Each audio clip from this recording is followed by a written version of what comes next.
Hey guys, I'm going to take a few minutes here and show you my camping setup. I'm on the road quite a bit. I go out and camp at least every couple of weeks, sometimes more if I get the chance. And so I like to try to make sure I'm comfortable out there, but I don't want to spend a whole lot of money. So over the years I've been working at and tweaking my camping setup.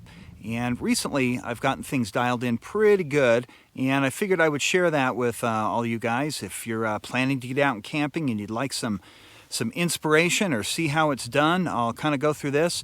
If you have other suggestions or if there are things you like or don't like, let me know in the comment section below this video and we can talk about it some more. So I'm going to start here with the kitchen, and I have tried to keep things kind of simplistic here. So basically what I have going here is enough for 2 people. I'm often out here with friends or family or my girlfriend, so I pretty much try to carry a couple of everything or enough for 2 people. And even when it's just me, I still just kind of leave everything in there. But as you can see, the basics: forks, knives, spoons, cutlery knife, lighter, cutting board. I like coffee in the morning, so I have this little grinder here. I've had this for close to 12 years, and it has been perfect. I have a French press, and of course all that goes into here afterwards. For cooking, I bring a small set of measuring cups. I have a saucepan, I've got a kettle, and I have my cast iron frying pan. And I find that with these 2 and then this one to heat up water, pretty much covers most of my needs. I like to cook out here, but I like things that are quick and fairly easy to prepare. So I'm not going to be working on sauces or lots of different things at the same time. So basically just mostly what I can prepare relatively quickly on a 2-burner stove. I try to keep things for cleaning: Scotch-Brite. An old toothbrush is real handy for getting into small things, like I had to clean out the coffee grinder one year. Bigger brush for cleaning out, the pots and pans. Yeah, soap. Extra Ziploc bags for putting leftover food in or whatever. They're really handy to have around. And then all of this stuff, except for the kettle and the stove and everything, all goes into here. And a few years ago I got kind of crazy with my mom's sewing machine and some old curtains and sheets, and so I have a bunch of little bags in here, like that the coffee grinder goes in here. This is for the propane stove and regulator, that goes in here. This is for the silverware. So I basically made some little bags just with everything just being inside this case, rattling around as we bump down the dirt roads. I figure something to kind of cushion the blow would be pretty good. So I usually put all of that stuff in here as much as I can. The rest of the stuff goes down here in this Rubbermaid tote, pretty much including this thing, the stove, these 2, this. All of these bigger items that don't go in here all go into the kitchen kit. So I basically have this one Rubbermaid tote here that is full of just the kitchen. So as far as the stove I'm using, I've had this cook partner from Partner Steel. They're up in Pocatello, Idaho. I think these guys are still making stoves. I really hope so, because this thing is real high quality. It's handmade. You can just tell by looking at it, this isn't some mass-produced manufactured thing. Seems like I paid probably $250, $260 for it at the time. I was kind of frustrated with a lot of these 2-burner stoves because they would, at the time, this was like 12, 13 years ago, I couldn't find a converter that most of the stoves, the smaller stoves that you could buy, the Coleman, Brunton, whatever, only allowed you to use the small disposable propane canisters, and I wasn't able to find an adapter, so I bought this one because I could just plug it into a regular sized propane tank and be good for cooking gas for months. And one of the other things I've done recently is in years past I've used these things called rolla tables. I'll put a picture of one up there on the screen. They're real handy, they're lightweight, and they roll up into a pretty compact size. I seem to see them used a lot in river rafting, but they're a little bit flimsy, and they're only table height. Like if you were sitting down at a table, they're only that high. So I recently picked this thing up at, I think, Home Depot. And what's really nice about this is it's really sturdy. I can put a 6-gallon jug of water on it, the stove, all of this stuff, and this thing is still just really stable.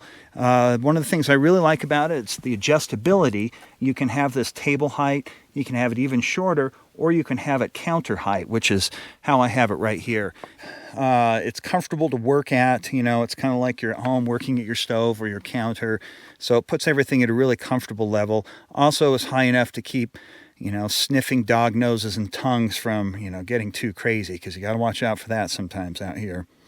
So that's the basic kitchen setup. I have a couple of these Leathermans. This one goes with me in my backpack. This one here I usually keep around here, part of the kitchen stuff, just to give me an additional tool for anything kitchen related that I might need. But I bring 2 of these totes, one with all the food in there, and it's got the first aid kit, some stuff like that. This one here is the one that all the stove and kitchen stuff go into.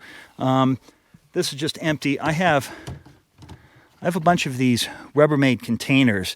I find these things are really good to put food in. So when it's in the cooler, it stays out of the ice, stays out of the water, stays out of any of that kind of stuff. So they're real handy for storing food. And one other note on this table. I really like this table a lot. And so much so that I think I'm going to be adding another one to my setup. This table folds up into a 24 by 24 inch square, basically. It's just been incredibly handy, but I find, particularly when I have other people here with me, something a little bigger would be handy. So I'll probably be adding another one to the setup here at some point.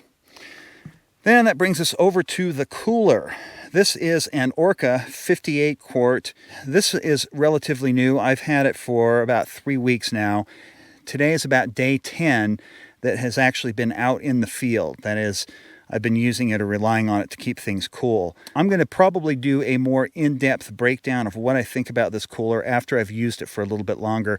I'd like to get some thermostats that I can put in there, or a thermostat that I can put in there, just to kind of see how cool it keeps things. But so far on this trip and a trip I took last week, it has done very well to keep things nice and cool.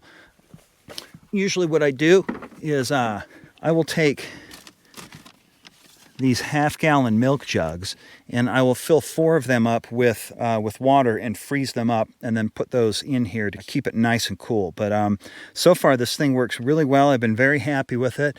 But like I said, I'll give you more of a breakdown in the coming weeks after I've used it a little bit more. So around over here, like I had mentioned about the stove before, you know, I've got the propane tank, and this stuff is pretty cheap. If you buy this, I think at Home Depot for maybe 60, 65 bucks, you get a refill for 20 bucks every time you need it. Now, something like this has lasted me for 6 months already, so, you know, so they last a long time. So this is the sleeping setup. This is a first generation Tundra with the access cab, and this back is about 6 feet with the tailgate up. So it ends up being just big enough for me to sleep in, and it will comfortably sleep 2 people or 3 dogs, depending on, you know, often when Isabel is here, she sleeps there, but when it's just me and the dogs, it's me and the dogs. So this cap that I've got on back, I've done a few little things to it. One of the most handy things I've done is I've put this cargo net up. Now, this cargo net, I think I paid 15 bucks for it at Walmart. I was kind of in a hurry, and it looked pretty much like what I needed, but I cut it down a bit. I could have ordered one online, but I was kind of in a hurry, so I just had to find something locally, and I found this at the local Walmart. I had to cut it down a bit, but if you can get a chance to have some kind of a net like this in back, this thing's been really handy for putting stuff in that you need to get quickly to, like toilet paper, and you can put things in it to dry. I have a couple of these lights hung in here. These things I got at Home Depot they were on sale around Christmas. I think I paid 10 or 12 bucks for them. I have 2 of them, and they're just supplemental lights, though. They are something I can reach in here really quick and turn them on so I can see what's going on. And they've been pretty handy. I have done a few little modifications in here. I got up here and I did, I don't know if you can see, but I cut these pieces of wood and I got longer bolts and took the bolts out to hold on the roof rack, put longer bolts in there and attach these, and that's what I have this net hung to. If you can see those two white things back there, those are LED lights, and there's another 2x2 piece of wood that I painted black, but I have it strung between the two of them.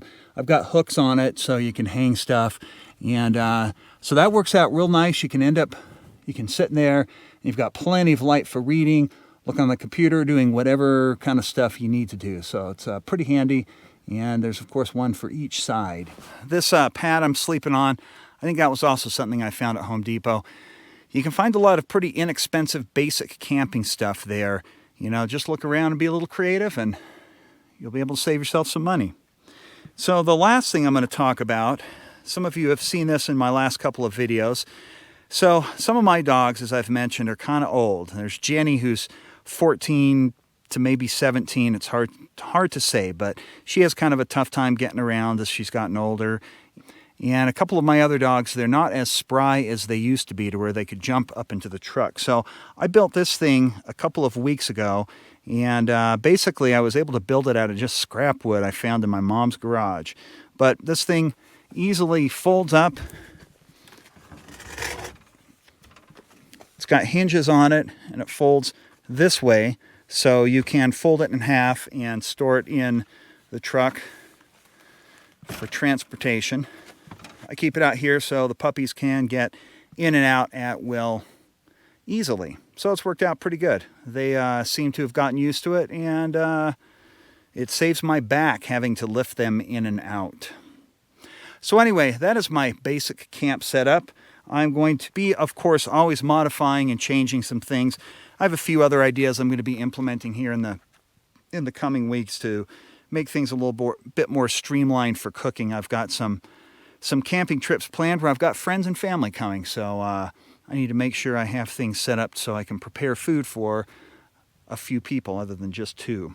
So that's basically my setup right there. It's pretty basic. Like I said, I'm going to be changing some things, probably adding a few new things here and there. But I'll keep you guys in the loop, tell you what I've done, what I've thought about it, what I've thought about this cooler, how the tables worked out, and give you a report back. So if you decide you want to go camping, you'll have some suggestions that you'll be able to go off of for when you're figuring out what to pack and what kind of things to pack to make your adventure out here a little bit more comfortable. And if you liked this video and you would like to see more videos about adventuring out here on America's public lands, give us a thumbs up and consider subscribing to this channel if you haven't already. And we will see you guys next time.